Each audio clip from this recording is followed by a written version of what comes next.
Grand Garden Arena. And let's bring in now the man who got it done. He took the fight on less than 2 weeks' notice, Nate Diaz. We've got a lot to talk to you about, my friend. Let's start with the first round tonight against Conor McGregor. And he came out very fast, throwing a lot of shots. You stood there and took them.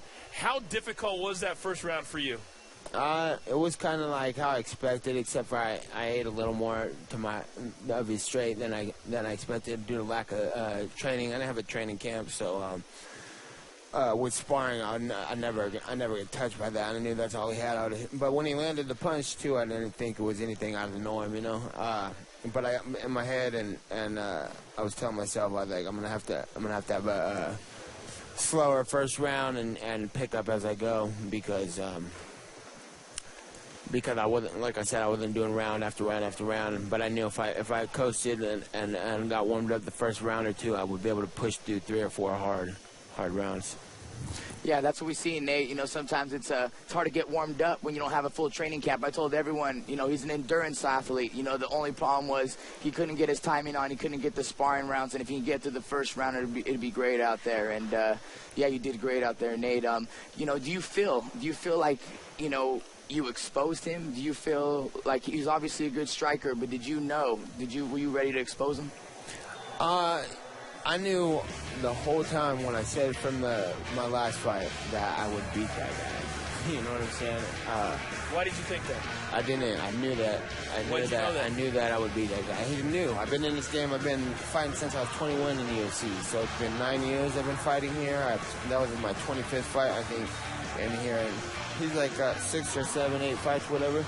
But when I got here, I was young and I had a few fights. I was unstoppable too. But I'm like, I was better than that then, I think, you know. And what I thought was, like, this guy's getting all this push off of his where he's from, and everybody's behind him pushing him. But I felt like I put in a lot of work and time and not getting that same push or love. And I'm going to call out a littler weight class to fight. I never do that, you know. I'll fight a higher, heavier weight guy. But when he went to that Go Big conference and everybody let him run the show, that's where they messed up. That wouldn't have happened if I was at that press conference. And I was like, you want to call out the middleweights and the heavyweights? All right, well then now you're out of line, you're out of pocket, stepping into my weight class. Now I'll fight you. So all I had to do was get that fight, and that's why I had to make the scene after my last fight and make this fight happen. And they wanted him to win too. So I had to take this fight on the short notice because they weren't going to give me nothing. I had to take what I could get. And it was best circumstances for him, but I knew I could get the job done. It was either kill or be killed, like I said, and I knew, you know, the martial artist, I'm like you might be able to win some rounds or win on a cut, but you can't beat me. So. Coach, I'm supposed to ask the question now, but I feel like we should just let him keep going. You know, Gilbert and I, Coach, we have told the fans all week long that what you see between Conor and Diaz is exactly what you get, that this is real. And the fact that he's sitting here and still not trying to make up in glad hand, I mean, it just tells you how real and organic this match was. This was why it did such incredible business. Now, Nate, I want to give you a quote, and this is a quote from Dana White. He said, "I am not making this match official, but I do believe it would make sense to put Nate against Robbie Lawler. Nate's brother Nick fought him years ago, and I think now it's Nate's turn for the championship." How do you respond? Well, I want the biggest fight I could get. So whatever they're going to do, let's do it. But that would mean you stay at 170 pounds. Is that where you want to stay, or do you plan to go back to 55? Yeah, I'll fight at any weight class. Interesting. Coach, interesting. Back to you. There you go. Before we let you get out of here, we talked about it all week, and we were really proud of how you acted after the fight tonight. How did you decide that that's where you were going to go when you got done? You were very respectful to your teammates, but also to Conor McGregor. What were you feeling right when that got done and that you had beaten? This place was in shock, but the people who know the fighting game weren't in shock. How did you feel right when it got done? I felt like I did a not very good job, and I should have did a lot better. But did the non-training camp, you know, so I wasn't surprised. Like I said, people are surprised, and I'm like, I don't think that you should be surprised. I believe that I could beat this guy. I believe that that he had a lot of hype behind him, a lot of push. But, like, you know what I'm saying? I've been in this game. I think I'm the best fighter in the world. Me and my team, you know, I think we're the best fighters in the world. And you better take me out or I'm going to win these fights.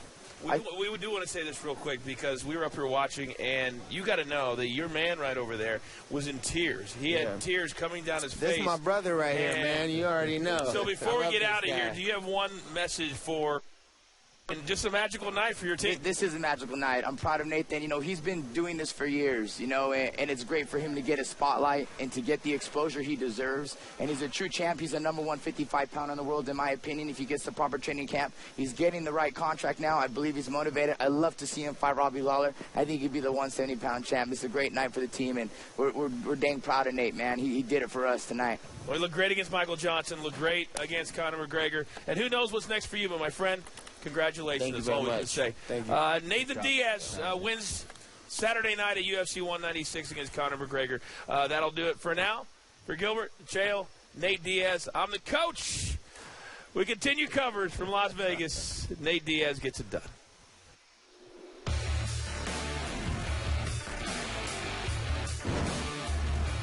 And Coach, Saturday was Diaz's 12th career win by submission, his 9th in the UFC. That's second most in UFC history. So we've heard from the man who stunned the folks in Vegas tonight. How about Conor McGregor? First time we're hearing from him on SportsCenter on the loss. You know, it's a bitter pill to swallow.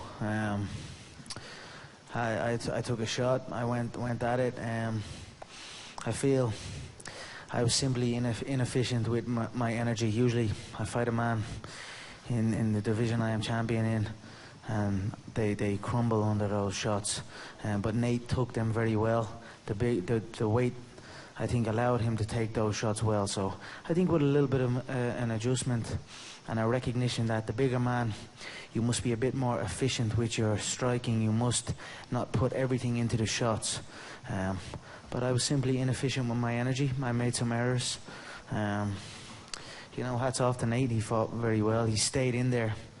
A lot of people have crumbled under the shots, and his range was a factor. My left hand was falling short sometimes. The wheel kicks didn't really. My wheel kicks weren't.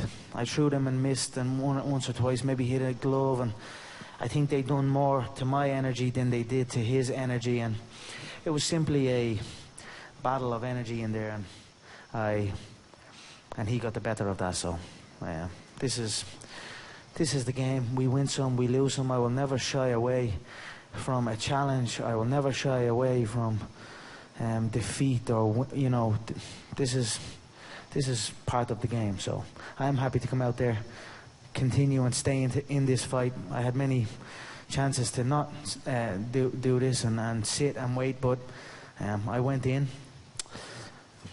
I took the fight, and it didn't pay off. This is the fight business. It's another day. I'll come back. The subtle reminder that this fight was not a title fight for McGregor. Let's take you next level now on how this fight changed in the second round. McGregor was hit by 54 significant strikes in that round after never getting hit that often in a fight in his UFC career. Diaz landed 60% of the strikes in the second round after landing 37% of the strikes